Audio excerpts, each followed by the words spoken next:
Hello বন্ধুরা, আসসালামু আলাইকুম রহমতুল্লাহ। ডিজিটাল বিটেকের আজকের এই প্রতিবেদনে আপনাকে স্বাগতম। আজকের এই প্রতিবেদনে আপনাকে জানানোর চেষ্টা করব পৃথিবীর সবচেয়ে ছোট রাষ্ট্র নিয়ে। আপনি যদি আমাদের চ্যানেল নতুন শ্রোতা হয়ে থাকেন, দয়া করে আমাদের চ্যানেলটি অবশ্যই সাবস্ক্রাইব করবেন এবং আমাদের সঙ্গে থাকবেন। নিত্য নতুন ভিডিও পেতে হলে আপনার মোবাইলের বেল আইকনটি ক্লিক করে রাখবেন, যাতে নোটিফিকেশন শো করে। তাহলে বন্ধুরা, ভিডিওটি শুরু করা যাক। আজ আমরা ইউরোপের এমন একটি দেশ সম্পর্কে জানাবো যে দেশটির আয়তন মাত্র 0.44 বর্গ কিলোমিটার বা 110 একর।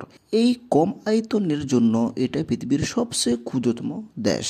ইটালির শহর রোমের মধ্যে এর অবস্থান, যার নাম ভাটিকান সিটি।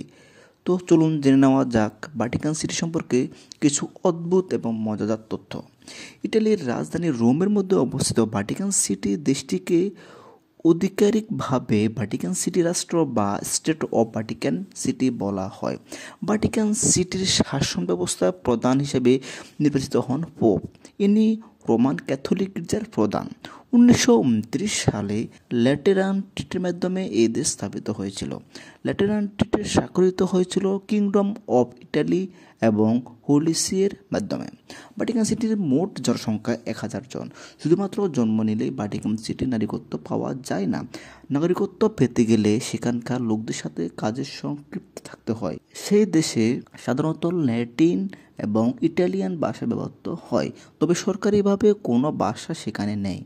এই দেশের মুদ্রা ইউরো। ভাটিকান সিটির নিজস্ব পোস্ট অফিস রয়েছে। সেখানে তাদের নিজস্ব পোস্টাল সার্ভিস এবং নিজস্ব পোস্টাল স্ট্যাম্প রয়েছে। ভাটিকান সিটির নিজস্ব ডাক পরিষেবার পাশাপাশি নিজস্ব টেলিফোন পরিষেবা এবং নিজস্ব ইন্টারনেট পরিষেবাও রয়েছে।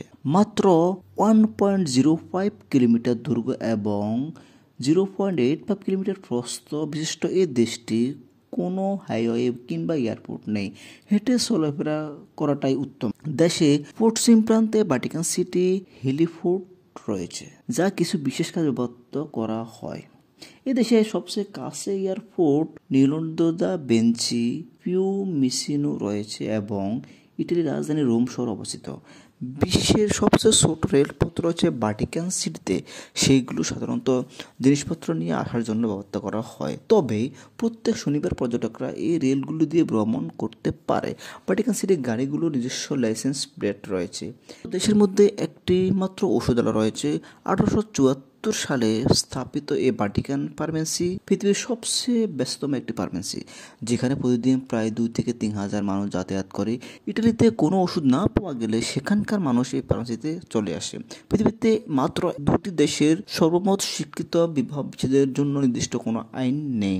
একটি হলো ফিলিপাইন আর অপরটি হলো ভাটিকান সিটি। ভাটিকান সিটি স্বাধীন রাষ্ট্র হলেও ইউনাইটেড নেশনের সদস্য না। তাদের শুধুমাত্র অবজার্ভ স্ট্যাটাস আছে। স্বাধীন রাষ্ট্র ভাটিকান সিটির নিজেদের কোনো সামরিক সুরক্ষা ব্যবস্থা নেই।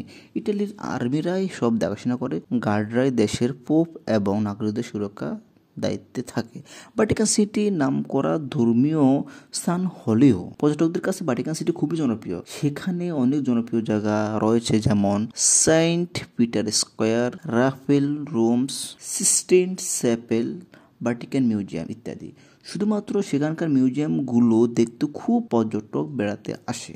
তাই বলা যায় ভাটিকান সিটি অর্থনৈতিক অনেকটাই আসে পর্যটক শিল্প থেকে। পর্যটক শিল্পের পাশাপাশি সেখানে বিভিন্ন মুদ্রা, প্রকাশনা ইত্যাদি থেকে অনেক অর্থ উপার্জন করা হয়। সবশেষে ভাটিকান সিটি সবচেয়ে গুরুত্বপূর্ণ দেশ হলেও সেখানকার মানুষরা খুব ফুটবল প্রেমী। তাদের নিজস্ব ন্যাশনাল ফুটবল টিম রয়েছে। প্রত্যেক বছর সেখানে ফুটবল চ্যাম্পিয়নশিপ হয়। এই ছিল গুরুত্বতম দেশ ভাটিকান সিটি সম্পর্কে কিছু তথ্য। তো বন্ধুরা, আশা করি ভিডিওটি আপনাদের ভালো লেগেছে। আমি যদি ভিডিওটি ভালো লেগে থাকে অবশ্যই ভিডিওটি লাইক, কমেন্ট এবং শেয়ার করতে ভুলবেন না। আবার বলে রাখি, আপনি যদি আমার নতুন শ্রোতা হয়ে থাকেন অবশ্যই চ্যানেলটি সাবস্ক্রাইব করবেন এবং আমাদের সঙ্গে থাকবেন। দেখা হবে অন্য কোনো ভিডিওতে, অন্য কোনো প্রতিবেদন নিয়ে। সে পর্যন্ত ভালো থাকবেন, সুস্থ থাকবেন। ধন্যবাদ।